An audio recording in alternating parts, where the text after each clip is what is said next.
Hello दोस्तों, तो अभी हम लोग प्रैक्टिस सेट 5 करने वाले हैं, जो कि बिहार पुलिस ड्राइवर का वैकेंसी जो किया है उसका एग्जाम होने वाला है 10 दिसंबर का। तो उसके लिए हम लोग 4 प्रैक्टिस सेट ऑलरेडी कंप्लीट कर चुके हैं और अभी आज इसमें मतलब हम लोग प्रैक्टिस सेट 5 नंबर करेंगे। तो चलिए शुरू करते हैं। तो फर्स्ट आंसर यहाँ पे देख लेते हैं। हिमालय की सबसे ऊंची चोटी पर चढ़ने वाला प्रथम भारतीय था। तो इसका आंसर हो जाएगा तेनजिंग नोर्गे, जो कि यह प्रथम भारतीय थे, जो कि माउंट एवरेस्ट पर चढ़ने वाले प्रथम भारतीय तेनजिंग नोर्गे थे। और यह 29 मई 1953 को न्यूजीलैंड के अंडमान हिलरी तथा तेनजिंग नोर्गे ने सर्वप्रथम एवरेस्ट फतह किया था। उसी दिन प्रतिवर्ष 29 मई नेपाल सरकार द्वारा माउंट एवरेस्ट दिवस के रूप में मनाया जाता है। और इसके अतिरिक्त भारत सरकार द्वारा तेनजिंग नोर्गे के सम्मान में तेनजिंग नोर्गे राष्ट्रीय साहसिक कार्य पुरस्कार प्रदान किए जाते हैं। और चलिए क्वेश्चन नंबर 2 देख लेते हैं। 1937 से 1938 के दौरान बिहार में बकासत आंदोलन किसके द्वारा आयोजित किया गया था? तो इसका आंसर हो जाएगा सी, जो कि आप लोग यहाँ पे देख सकते हैं। 1937 और 38 के दौरान बिहार में बकासत आंदोलन स्वामी सहजानंद सरस्वती के द्वारा आयोजित किया गया था। बकासत का अर्थ है स्वसंवर्धित, और यह आंदोलन जमींदारों द्वारा बकासत भूमि से किराएदारों को बेदखल करने के खिलाफ था। और इसके कारण बिहार किराएदारी अधिनियम और बकासत भूमि पर पारित हुआ था। मतलब भूमि कर था ये एक तरह से। तो क्वेश्चन नंबर 3 देख लेते हैं। अंतर्राष्ट्रीय ओलंपिक समिति का कार्यालय स्थिति है। इसका आंसर हो जाएगा 3 का ए, जो कि अंतर्राष्ट्रीय ओलंपिक समिति का स्थापना 23 जून 1984 को हुई थी और इसका मुख्यालय स्विट्जरलैंड के लुसाने शहर में स्थित है। वर्तमान में अंतर्राष्ट्रीय ओलंपिक समिति के अध्यक्ष थॉमस बाक है। क्वेश्चन नंबर 4 देख लेते हैं। अंतर्राष्ट्रीय योग दिवस कब मनाया जाता है? तो इसका आंसर हो जाएगा सी, जो कि 21 जून होता है। तो अंतर्राष्ट्रीय योग दिवस 21 जून को मनाया जाता है। पहली बार यह दिवस 21 जून 2015 को मनाया गया था। 21 मार्च को अंतर्राष्ट्रीय वन दिवस मनाया जाता है एवं विश्व कविता दिवस 21 मई को मनाया जाता है। और आतंकवाद विरोधी दिवस तथा इसे 25 दिसंबर को मनाया जाता है। सॉरी, आतंकवाद विरोधी दिवस 21 मई को मनाया जाता है और 25 दिसंबर को सुशासन दिवस के रूप में मनाया जाता है। क्वेश्चन नंबर 5 देख लेते हैं। मीनाक्षी मंदिर कहाँ स्थित है? तो मीनाक्षी मंदिर तमिलनाडु में स्थित है, जिसका ऑप्शन ए हो जाएगा। तो तमिलनाडु तमिलनाडु के मदुरै शहर में मीनाक्षी मंदिर स्थित है, जो अपनी बनावट की वजह से दुनिया भर में मशहूर है। और यह मंदिर भगवान शिव की पत्नी देवी पार्वती को समर्पित है, जिसका गर्भगृह 2500 साल पुराना है। इसका निर्माण पल्लव शासक कुलशेखर ने करवाया था, मतलब मीनाक्षी मंदिर का निर्माण। तो क्वेश्चन नंबर 6, भारत में सबसे लंबा नदी पर बना पुल कहाँ है? तो इसका आंसर हो जाएगा 6 का बी, जो कि बिहार। तो प्रश्न के अनुसार भारत में नदी पर बना सबसे लंबा पुल बिहार की राजधानी पटना में गंगा नदी पर स्थित महात्मा गांधी सेतु था, जबकि वर्तमान में भूपेन हजारिका सेतु या धोला सादिया सेतु भारत का सबसे लंबा नदी है। यह 9.5 किलोमीटर जो कि 5.69 मील होता है। और ये लोहित नदी ब्रह्मपुत्र नदी की सहायक नदी, जो कि लोहित नदी है, को पार करता है। इसका एक छोर अरुणाचल प्रदेश के धोला कस्बे में और दूसरा छोर असम के तिनसुकिया जिले में सादिया कस्बे में है। और क्वेश्चन नंबर 7 देख लेते हैं। निम्नलिखित में से कौन सा थर्मल पावर प्लांट बिहार में स्थित नहीं है? तो इसका आंसर हो जाएगा, क्वेश्चन नंबर 7 का आंसर हो जाएगा सी, जो कि आपका औरैया होगा। तो औरैया पावर प्लांट बिहार में स्थित नहीं है। औरैया थर्मल प्लांट यह उत्तर प्रदेश के औरैया जिले के दिबियापुर में स्थित है। मुजफ्फरपुर, बरौनी तथा Kahalgaon thermal power plant Bihar में स्थित है। बरौनी थर्मल प्लांट रूप के सहयोग से स्थापित किया गया था और वर्ष 1962 में इसका संचालन प्रारंभ हुआ था। क्वेश्चन नंबर 8, बिहार में 1857 की क्रांति को किसने नेतृत्व किया था? तो इसका आंसर हो जाएगा आपका इसका आंसर 8 का हो जाएगा ए, जो कि कुंवर सिंह। और बिहार में 1857 की क्रांति का नेतृत्व जगदीशपुर के जमींदार आरा कुंवर सिंह, जो कि आरा के हैं, और कुंवर सिंह ने किया था। वह जगदीशपुर के शाही उज्जैनिया पवार राजपूत घराने से थे, जो वर्तमान में बिहार के भोजपुर जिले का हिस्सा है। और 23 अप्रैल 1858 को जगदीशपुर के पास लड़ी गई अपनी आखिरी लड़ाई में उन्होंने ईस्ट इंडिया के नियंत्रण वाली सेना को पूरी तरह से परास्त किया था। क्वेश्चन नंबर 9, एक पौधे पर दूसरा उगने वाला पौधा कहलाता है। तो इसका आंसर हो जाएगा क्वेश्चन 9 का डी, जो कि एक पौधे पर दूसरा उगने वाला पौधा एपीफाइट कहलाता है। यह वृक्षों के तनों, शाखाएं, दरारों आदि में उपस्थित मिट्टी में उपज जाते हैं। एपाफाइट को वायु पौधे भी कहा जाता है। नागबेली, जावा मास और स्पेनिश मास आदि एपीफाइट के उदाहरण है। क्वेश्चन नंबर 10, निम्न में से कौन सा एक मादा लिंग हार्मोन है? तो क्वेश्चन नंबर 10 का आंसर हो जाएगा ए, जो कि प्रोजेस्टेरोन एक मादा लिंग हार्मोन है। यह एस्ट्रोजन से सहयोग कर स्तन का विकास एवं दुग्ध ग्रंथियों को सक्रिय करता है। इसके अतिरिक्त यह गर्भावस्था एवं प्रसव में होने वाले परिवर्तन से भी संबंध होता है। क्वेश्चन नंबर 11, आनुवांशिकी के जनक वैज्ञानिक है? तो इसका आंसर हो जाएगा डी, जो कि ग्रेगर मेंडल होगा। और आनुवांशिकी के जनक ग्रेगर जोहान मेंडल है। लक्षणों के पीढ़ी दर पीढ़ी संचरण की विधियों और कारणों का अध्ययन आनुवंशिकी कहलाता है। आनुवंशिकी विज्ञान के अध्ययन के लिए ग्रेगर जोहान मेंडल को मटर के पौधे का चुनाव किया है। क्वेश्चन नंबर 12, सफेद फास्फोरस का आकार होता है? तो क्वेश्चन नंबर 12 का आंसर हो जाएगा बी, जो कि सफेद फास्फोरस का अल्प पारदर्शी मोम की तरह मुलायम पदार्थ होता है। यह कार्बन डाइसल्फाइड में विलय और जल के अवलीय होता है तथा अंधेरे में चमकता है। सफेद और पीले फास्फोरस का संरचना चतुष्फल किया होती है। इसकी प्रकृति सर्वाधिक क्रियाशील और जहरीली होती है। खुली वायु में यह आग पकड़ लेता है, जिस कारण इसे पानी में रखा जाता है। क्वेश्चन नंबर 13, न्यूक्लियन का मान होता है? तो न्यूक्लियन का मान होता है आंसर डी, जो कि यहाँ पे न्यूट्रॉन व प्रोटॉन संख्या। तो यहाँ पे इसका और भी देख लेते हैं। किसी भी परमाणु में न्यूक्लियन की संख्या प्रोटॉन और न्यूट्रॉन की संख्याओं का योग के बराबर होती है, जिसे उस पर परमाणु और द्रव्यमान संख्या कहा जाता है। न्यूक्लियनों को संख्या में प्रोटॉन प्लस न्यूट्रॉनों की संख्या होता है। क्वेश्चन नंबर 14, निम्नलिखित में से कौन सा रासायनिक परिवर्तन नहीं है? क्वेश्चन नंबर 14 का सी होगा, जो कि आपका उबलता हुआ पानी प्रक्रिया एक भौतिक परिवर्तन का रूप है, जबकि अन्य प्रकाश संश्लेषण बहुक्रियाकरण दहन रासायनिक परिवर्तन है।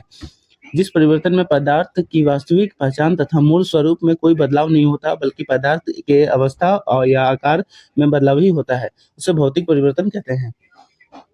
क्वेश्चन नंबर 15, विद्युत सेल में किस तरह का ऊर्जा निहित होता है? तो क्वेश्चन नंबर 15 का आंसर होगा सी, जो कि आपका यहाँ पे रासायनिक होता है। उन सभी युक्तियों को वैद्युत रासायनिक सेल कहते हैं जो रासायनिक अभिक्रिया के माध्यम से विद्युत ऊर्जा उत्पन्न करते हैं।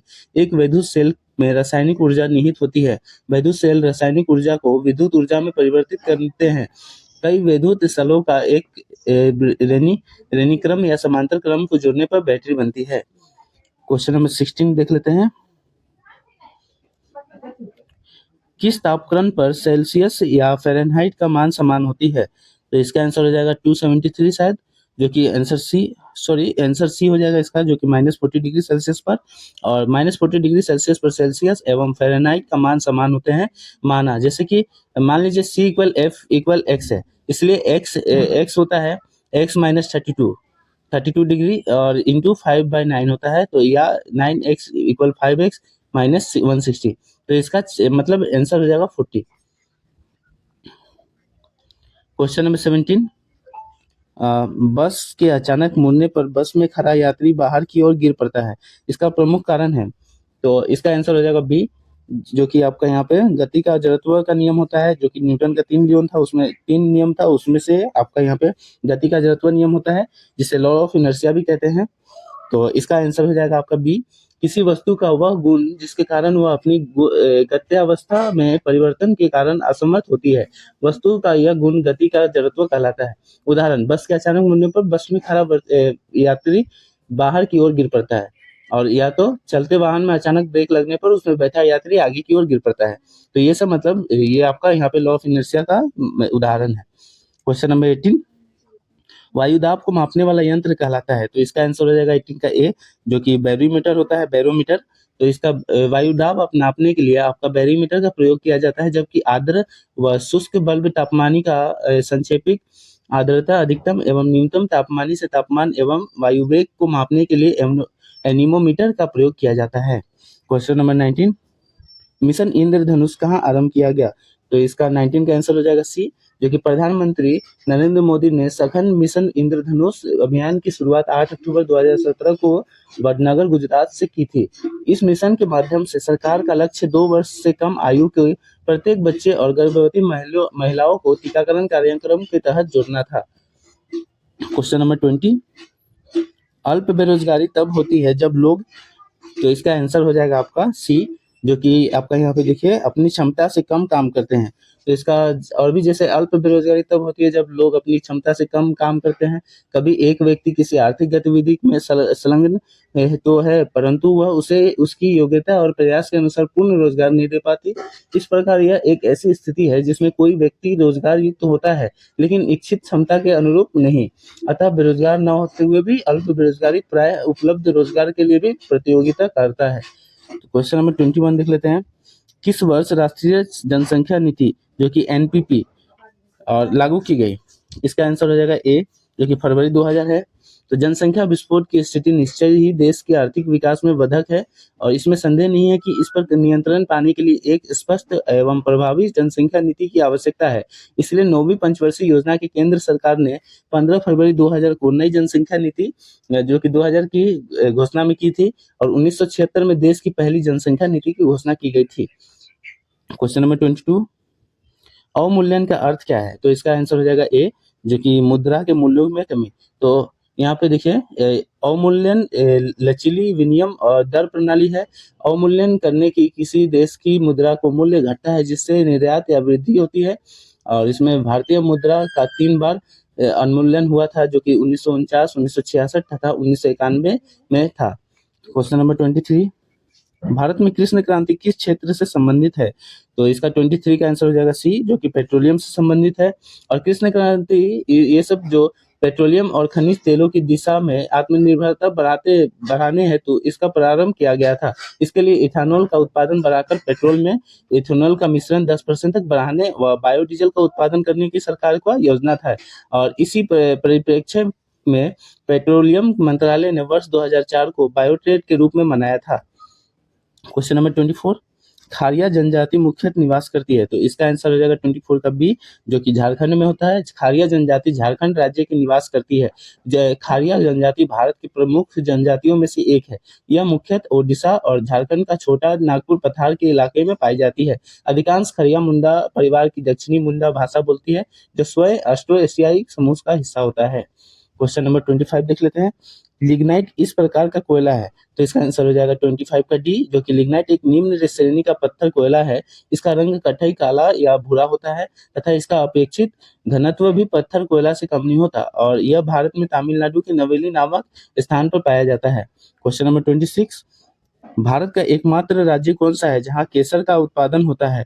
तो इसका आंसर हो जाएगा 26 का 26 का आंसर हो जाएगा ए, जो कि केसर का वानस्पति नाम क्रोकस सेटावस है, सेटिवस, जो और इसे सेफ्रॉन के नाम से भी जाना जाता है। विश्व में केसर उत्पादक प्रमुख देश है जैसे कि France, Spain, Bharat, Iran, Italy, Greece, Germany, Japan, रूस, ऑस्ट्रिया, तुर्किस्तान, चीन, पाकिस्तान और केवेटा और यहाँ पे आपका स्विट्जरलैंड। तो भारत में केसर का उत्पादन सबसे ज्यादा कश्मीर में होता है, जो कि आपको मैंने बताया था कि आंसर 1 होगा। और यहाँ क्वेश्चन नंबर 27 देख लेते हैं। नागार्जुन सागर बांध किस नदी पर आधारित है? तो इसका आंसर हो जाएगा सी, जो कि नागार्जुन सागर बांध कृष्णा नदी पर बनाया गया है। कृष्णा नदी महाराष्ट्र के निकट महाबलेश्वर चोटी से निकलती है और इसकी प्रमुख सहायक नदियां हैं भीमा, तुंगभद्रा और मालप्रभा, घाटप्रभा, कोयना, मूसी तथा दुग्धगंगा है। क्वेश्चन नंबर 28, धुआंधार प्रपात का संबंध निम्नलिखित में से किस नदी से है? तो इसका आंसर हो जाएगा डी, जो कि आपका यहाँ पे नर्मदा होगा। धुआंधार जल प्रपात मध्य प्रदेश के जबलपुर जिले में नर्मदा नदी पर स्थित है। यह एक महत्वपूर्ण पर्यटन स्थल है। यह प्रपात प्रसिद्ध संगमरमर की चट्टानों से निकलती है। क्वेश्चन नंबर 29, निम्नलिखित में किन देशों के समूह में भूमध्य रेखा गुजरती है? तो इसका क्वेश्चन 29 का हो जाएगा बी, जो कि भूमध्य रेखा 13 देशों और 3 महाद्वीपों और 3 जल निकायों से होकर गुजरती है, जो कि यहाँ पे दक्षिण अमेरिका जो इसमें इसका जो हो जाएगा दक्षिण अमेरिका का 3 है, जो कि इक्वाडोर होगा, कोलंबिया होगा, ब्राजील होगा। अफ्रीका में आपका Congo, democratic republic of Congo, Uganda, Kenya, Sao Tome और प्रिंसिप सोमालिया है। और एशिया में आपका मालदीव, इंडोनेशिया, कारिबाटी, जो कि ओशनिया भी बोला जाता है। जल निकाय में आपका यहाँ पे हिंद महासागर, अटलांटिक महासागर और प्रशांत महासागर, तो इन सब से गुजरती है। तो जैसे कि आपका यहाँ पे आंसर मैंने भी बताया, जिसमें आपका कोलंबिया, केन्या तथा इंडोनेशिया है। चलिए क्वेश्चन नंबर 30, विश्व का सबसे आर्द्र स्थान कहाँ पर है? तो इसका आंसर हो जाएगा 30 का ए, जो कि आपका एशिया होगा। तो विश्व का सबसे आर्द्र स्थान एशिया महाद्वीप में भारत के मेघालय राज्य में स्थित मानसीराम है। यहाँ विश्व का सर्वाधिक वर्षा होती है। क्वेश्चन नंबर 31, निम्न में से कौन विश्व की सबसे व्यस्तम नहर है? तो इसका आंसर हो जाएगा 31 का बी, जो कि कील नहर विश्व की सबसे व्यस्तम नहर है। यह नहर उत्तरी सागर को बाल्टिक सागर से जोड़ती है। यह नहर यूरोप का व्यापार क्षेत्र के लिए ज्यादा महत्वपूर्ण है। पनामा नहर मध्य अमेरिका का पनामा में स्थित है। पनामा नहर प्रशांत महासागर और अटलांटिक महासागर को जोड़ती है। क्वेश्चन नंबर 32, विश्व का सबसे गहरा महासागर है? तो इसका आंसर हो जाएगा 32 का ए, प्रशांत महासागर विश्व का सबसे बड़ा और गहरा महासागर है। इसकी औसत गहराई लगभग 4000 मीटर है। पश्चिमी प्रशांत महासागर में स्थित मरियाना गर्त चैलेंजर द्वीप विश्व का सबसे गहरा बिंदु है। क्वेश्चन नंबर 33, सूर्य में कौन सा तत्व सर्वाधिक मात्रा में रहता है? तो इसका 33 का आंसर हो जाएगा बी, जो कि सौरमंडल में ऊर्जा प्राप्ति का प्रमुख स्रोत है मतलब। और सूर्य में सर्वाधिक मात्रा में पाए जाने वाला तत्व हाइड्रोजन है। सूर्य के केंद्र में 71% हाइड्रोजन पाया जाता है, 26.5% हीलियम तथा 2.5 मतलब 2.5% आपका अन्य तत्व पाए जाते हैं। सूर्य की ऊर्जा का प्रमुख स्रोत उसमें होने वाली नवकीय संलयन है और अभिक्रिया है। सूर्य का प्रकाश को पृथ्वी तक पहुंचने में लगभग 8 मिनट 16.6 सेकंड लगता है। क्वेश्चन नंबर 34, राज्यपाल का वेतन किस कोष में आता है? तो क्वेश्चन नंबर 34 का होगा बी, जो कि आपका यहाँ पे राज्य की सिंचित निधि से आता है, जो कि यहाँ पे राज्यपाल वेतन भत्ते तथा ऐसे विशेषाधिकारी जो कि उपभोग करता है अधिकारी जो राज्यपाल प्रतिनिधित्व भत्ते एवं प्रसिद्धाधिकारी का अधिनियम 1982 की विनिर्दिष्ट वर्ष 1987 में संसद द्वारा प्रावधान किया गया है कि राज्यपाल की परिवृत्तियां एवं भत्ते उसकी पदावधि के दौरान कम नहीं किए जाएंगे। अनुच्छेद 158 3 और 4 के तहत राज्यपाल के वेतन और भत्ते राज्य की संचित निधि से दिए जाते हैं। राज्यपाल का वेतन 3,50,000 रुपए है। क्वेश्चन 35, राष्ट्रीय गीत वंदे मातरम किसने लिखा? क्वेश्चन नंबर 35 का आंसर है बी, जो कि राष्ट्रीय गीत वंदे मातरम की रचयिता बंकिम चंद्र चटर्जी है। इस गीत को राष्ट्रीय गीत का दर्जा 24 जनवरी 1950 को प्रदान किया गया था और बंकिम चंद्र चटर्जी के उपन्यास आनंद में वर्णित वंदे मातरम का सर्वप्रथम 1896 ईस्वी में भारतीय राष्ट्रीय कांग्रेस के कोलकाता अधिवेशन 1896 में जो हुआ था उसका अध्यक्ष रहीमुल्ला सयानी था और इसमें आपका अधिवेशन इसी में आपका यहाँ पे किया गया था। क्वेश्चन नंबर 36, भारतीय संविधान की प्रस्तावना में पंथ निरपेक्ष शब्द किस संशोधन से जोड़ा गया था? तो इसका आंसर हो जाएगा आपका यहाँ 36 का सी, जो कि 51वां इसमें संविधान संशोधन होगा। और भारतीय संविधान के अनुच्छेद 352 के अधीन इंदिरा गांधी सरकार में 25 जून 1975 से 21 मार्च 1977 तक कुल 21 महीना जो कि होगा तो राष्ट्रीय आपात घोषित किया गया। उस समय भारत के तत्कालीन राष्ट्रपति फरुखुद्दीन अली रहमत थे। जयप्रकाश नारायण ने राष्ट्रीय आपात को भारतीय इतिहास की सर्वाधिक काली अवधि कहा था।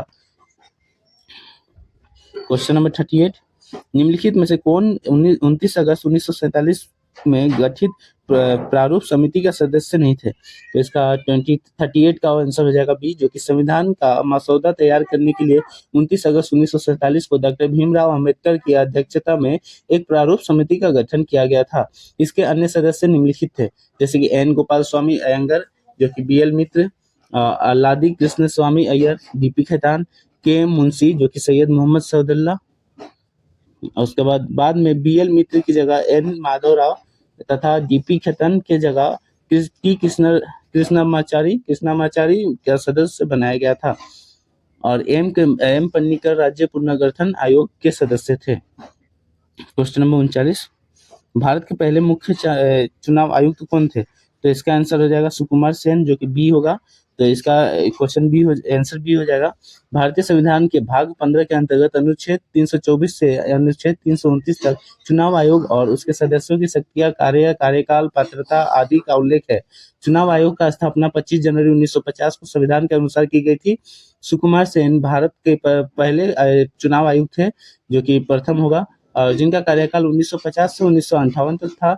वर्तमान में भारत का मुख्य चुनाव आयुक्त अभी यहाँ पे ज्ञानेश कुमार है, जो भारत की 26वें मुख्य चुनाव आयुक्त है।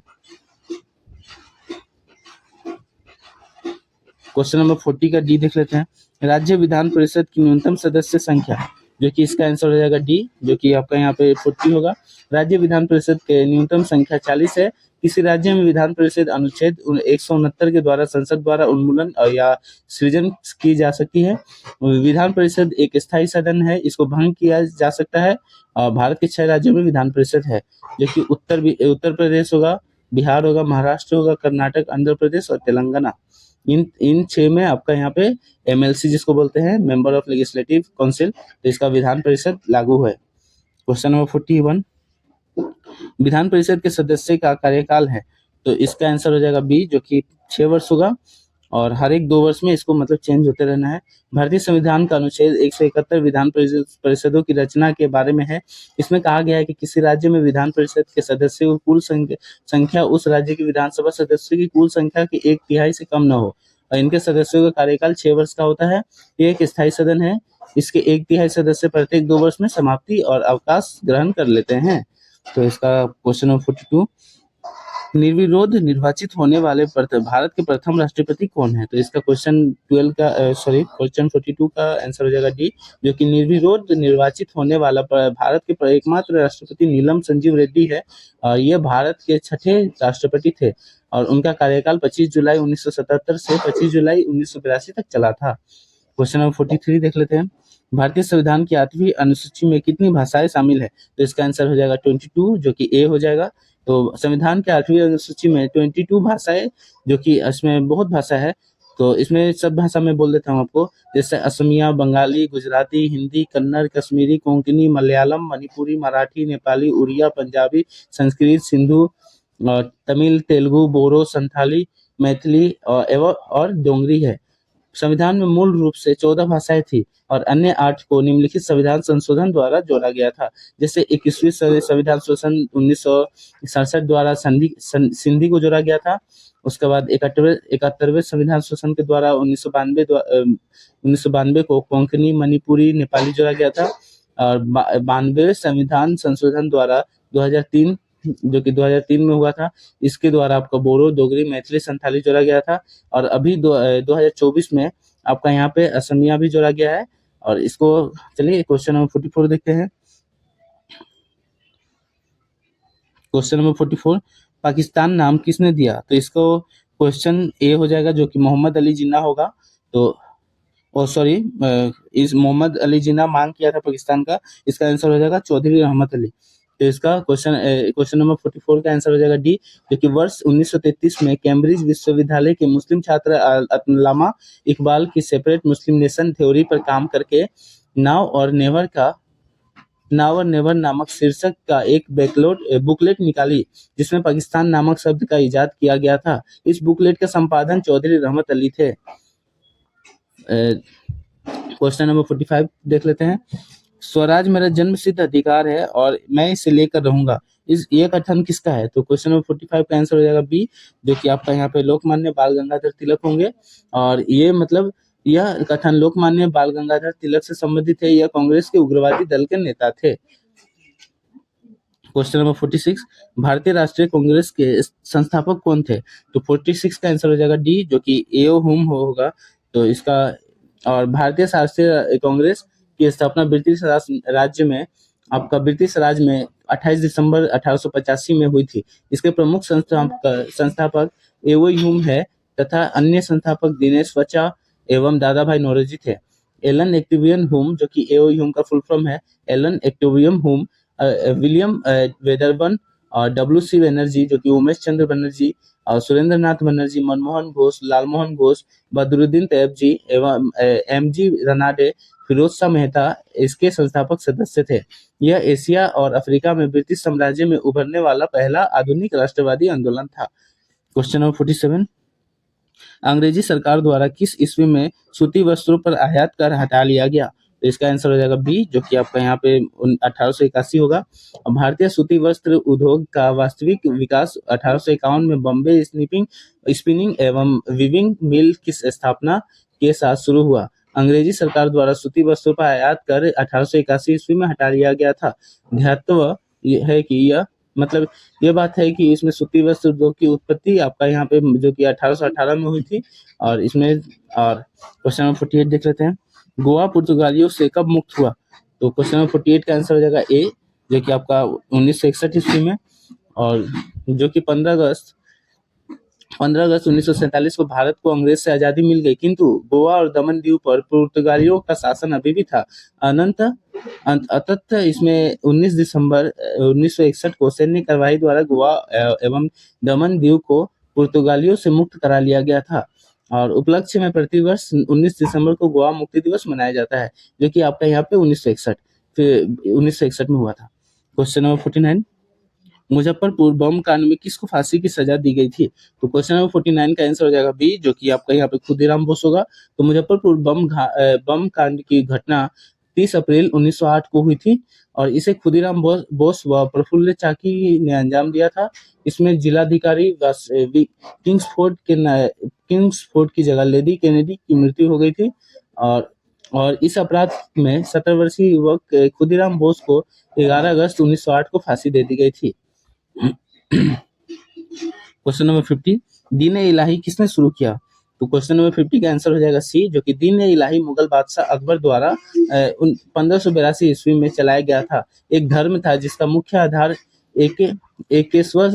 एकेश्वरवाद तथा इस धर्म में सभी धर्मों का मूल तत्व का समाविष्ट किया गया। इसका प्रधान पुरोहित अबुल फजल, जबकि इसको स्वीकार करने वाला प्रथम एवं अंतिम हिंदू बीरबल था। क्वेश्चन नंबर 51, पानीपत का तृतीय युद्ध किसके बीच लड़ा गया था? क्वेश्चन नंबर 51 का आंसर हो जाएगा डी, जो कि अफगान एवं मराठा के बीच लड़ा गया था। अब पानीपत का प्रथम युद्ध, जो कि आप लोगों को पता होगा, 21 अप्रैल को 1526 में बाबर तथा इब्राहिम लोदी के बीच हुआ था, और जिसमें इब्राहिम लोदी युद्ध का टाइम में मर गया था। और उसके बाद पानीपत का दूसरा युद्ध 5 नवंबर 1556 को हेमू तथा अकबर द्वारा लड़ा गया था। इस युद्ध में अकबर विजयी हुआ था। पानीपत का तीसरा युद्ध 14 जनवरी 1761 को अफगानों तथा मराठों के बीच लड़ा गया था। पानीपत के तीनों युद्धों में जो सबसे महत्वपूर्ण बात सामने आती है वह यह है कि विवाद या युद्ध के कारण पानीपत शहर कभी नहीं रहा। पानीपत हमेशा से दिल्ली का प्रवेश द्वार था। क्वेश्चन नंबर 52, विजयनगर साम्राज्य में अमरम अमर अमरम शब्द का अर्थ क्या था? तो इसका आंसर हो जाएगा बी, जो कि आपका यहाँ पे सैनिकों का अनुदान होता है। तो विजयनगर साम्राज्य में अमरम शब्द का अभिप्राय जागीर से है, जो सैनिकों का निश्चित कर और एवं एवज में कुछ अनुदान भूखंड के रूप में प्रदान की जाती थी। विजयनगर साम्राज्य का उदय 14वीं शताब्दी में दक्कन क्षेत्र में हुआ था, उसकी स्थापना 1336 ईस्वी में संगम वंश के दो भाइयों हरिहर राय और बुक्का राय द्वारा की गई थी। क्वेश्चन नंबर 53, दिल्ली के किस सुल्तान ने स्वयं को नियाबत ए खुदाई कहा था? तो इसका 53 का आंसर हो जाएगा सी, जो कि यहाँ पे बलबन होगा। गयासुद्दीन बलबन का वास्तविक नाम बहाउद्दीन था। वह गुलाम वंश का शासक था। बलबन 1266 ईस्वी में दिल्ली की गद्दी पर बैठा था। इसने स्वयं को नियाबत ए खुदाई कहा था। बलबन ने फारसी रीति रिवाजों परंपराओं जैसे सिजदा, कोबस, जमीबोस तथा नैरोज फारसी एवं नवरोज, जो कि फारसी त्योहार होता है, फारसी का नववर्ष त्योहार होता है, की शुरुआत की। उसने दीवाने अर्ज नामक रक्षा विभाग की स्थापना की। बलबन की अन्य उपाधियां है, जो कि जिले इलाहा, उसके बाद उलूग खां, ये सब इनका मतलब बलबन का दूसरा और भी उपाधियां है। क्वेश्चन नंबर 54 देख लेते हैं। खजुराहो में मंदिरों का निर्माण किया गया था। तो 54 का आंसर है सी, जो कि बुंदेलखंड के चौंदेलों के द्वारा इसमें निर्माण किया गया था। क्वेश्चन नंबर 55 देख लेते हैं। भगवान बुद्ध का जन्म लुम्बिनी में हुआ था। लुम्बिनी कहाँ है? तो लुम्बिनी बिहार में है, जो कि बिहार पुलिस का आप लोग तैयारी कर रहे हैं, तो इसी के लिए यहाँ पे बिहार से क्वेश्चन भी आता है। तो इसका आंसर हो जाएगा बी। क्वेश्चन नंबर 56, पुराणों की संख्या है, तो इसका आंसर 56 का हो जाएगा ए, जो कि आपका यहाँ पे 18 है। और पुराण हिंदुओं का धर्म संबंधी आख्यान ग्रंथ है। भारतीय ऐतिहासिक कथाओं को क्रमबद्ध विवरण पुराणों में मिलता है। पुराणों के रचयिता लोमहर्ष व उनके पुत्र अग्रसवा माने जाते हैं। पुराणों की कुल संख्या 18 है। क्वेश्चन नंबर 57, मोहनजोदारो की खोज आर.डी. बनर्जी, जो कि राखलदास बनर्जी होता है इसका फुल फॉर्म, ने कब की थी? तो इसका आंसर हो जाएगा 57 का आंसर बी हो जाएगा, जो कि 1923 में किया था। क्वेश्चन नंबर 57 हो गया। अब 58, असहयोग आंदोलन के दौरान किसने बिहार के किसानों में अगुवाई की? तो इसका 58 का आंसर हो जाएगा बी, जो कि आपका स्वामी विधानंद होगा। और तो इसका असहयोग आंदोलन के दौरान स्वामी विवेकानंद ने बिहार में किसानों की अगुवाई की थी। दिसंबर 1920 में नागपुर अधिवेशन में कांग्रेस पार्टी द्वारा आधिकारिक रूप से तय किए जाने वाले पहले बिहार में असहयोग आंदोलन शुरू करने वाले दबाव बहुत अधिक बढ़ गया। 59 का आंसर देख लेते हैं। हाल ही में त्रिसेवा डेजर्ट हंट अभ्यास कहाँ पर आयोजित किया गया था? तो 59 का आंसर हो जाएगा ए, जो कि जोधपुर होगा। और भारतीय वायुसेना ने 24 से 28 फरवरी तक 2025 में वायुसेना स्टेशन जोधपुर में अभ्यास डेजर्ट हंट 2025 का आयोजन किया। यह एक एकीकृत त्रिसेवा विशेष बल अभ्यास है, जो कि इसमें देखिए भारतीय सेना से पैरा विशेष बल और भारतीय नौसेना से मरीन कमांडो और भारतीय वायुसेना से गरुड़ कमांडो, जो कि विशेष बल है, ने अभ्यास में भाग लिया। और इस अभ्यास के उद्देश्य से 3 विशेष बलों इकाइयों के बीच अंतर संचालन, समन्वय और तालमेल को बढ़ाना था। क्वेश्चन नंबर 60, मई 2025 में किस कंजर्वेटिव नेता ने जर्मनी का नया चांसलर चुना गया? तो इसका आंसर हो जाएगा ए, जो कि आपका यहाँ फ्रेडरिक मर्ज होगा।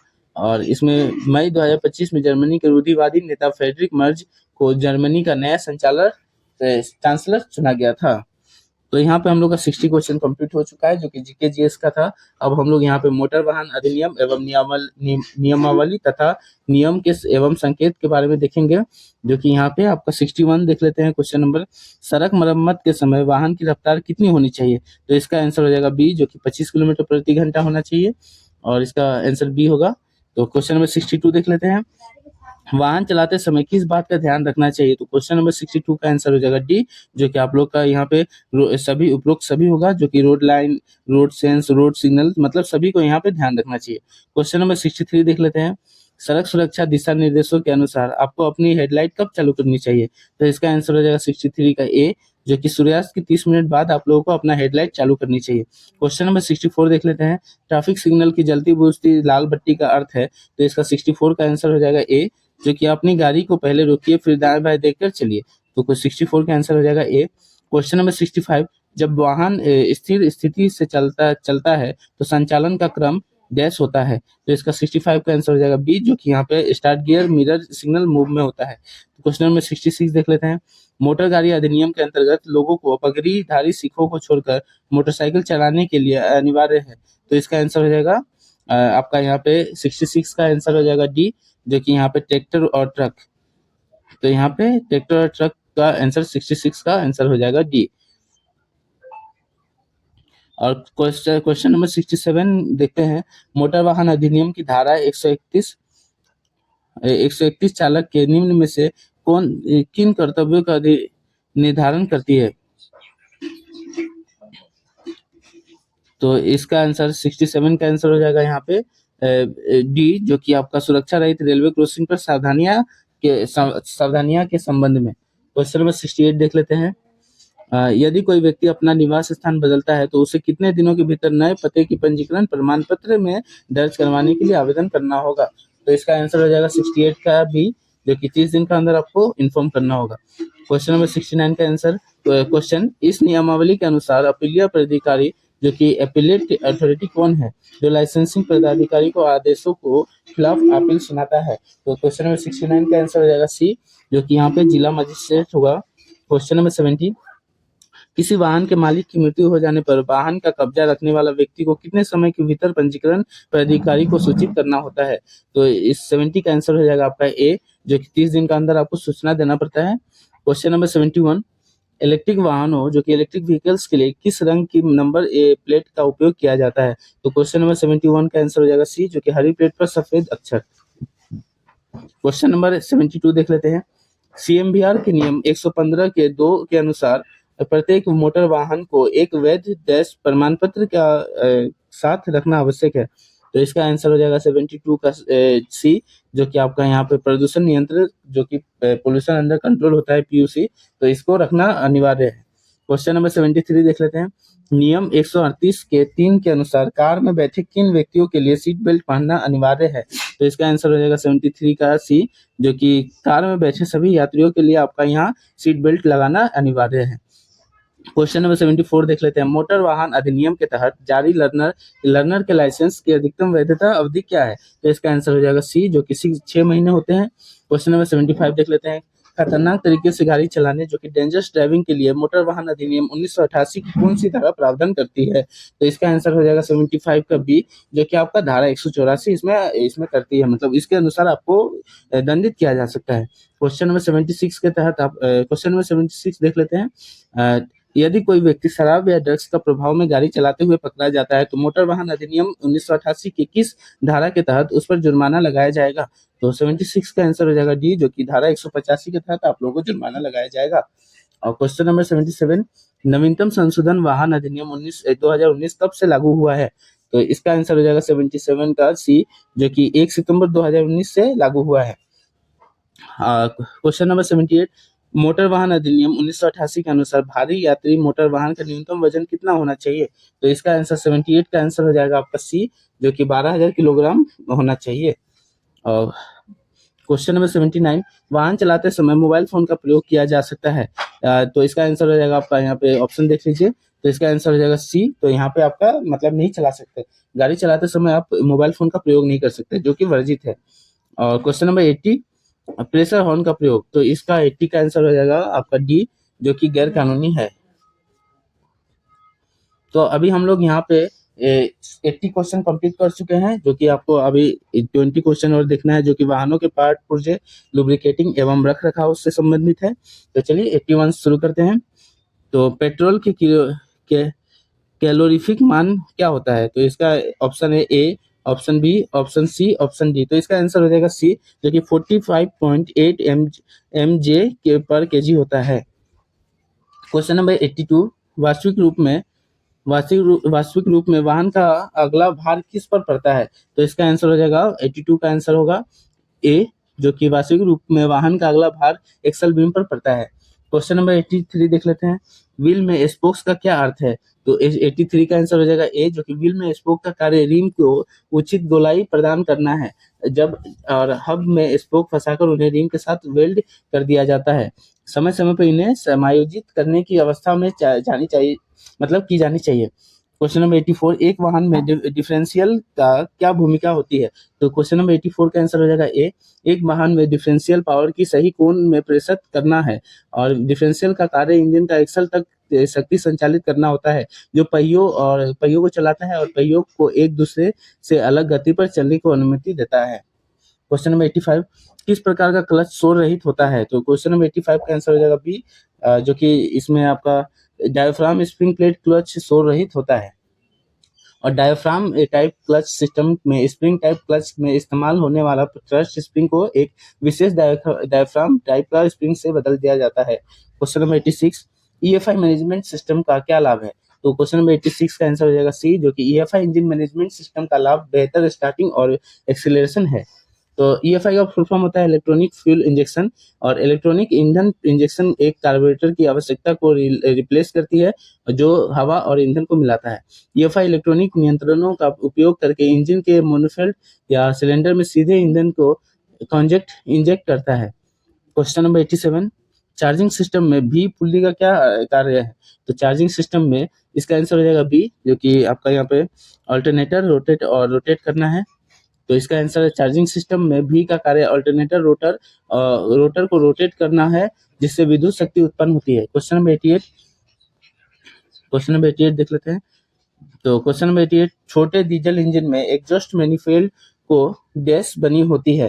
तो इसका 88 का आंसर हो जाएगा ए, जो कि छोटे इंजनों में एग्जॉस्ट मैनिफोल्ड कास्ट आयरन का बना होता है। मल्टी सिलेंडर इंजनों में प्रत्येक सिलेंडर का एग्जॉस्ट पोर्ट का एक कॉमन एग्जॉस्ट पाइप होता है, और इसे जोड़ने के लिए एग्जॉस्ट मैनिफोल्ड का प्रयोग किया जाता है।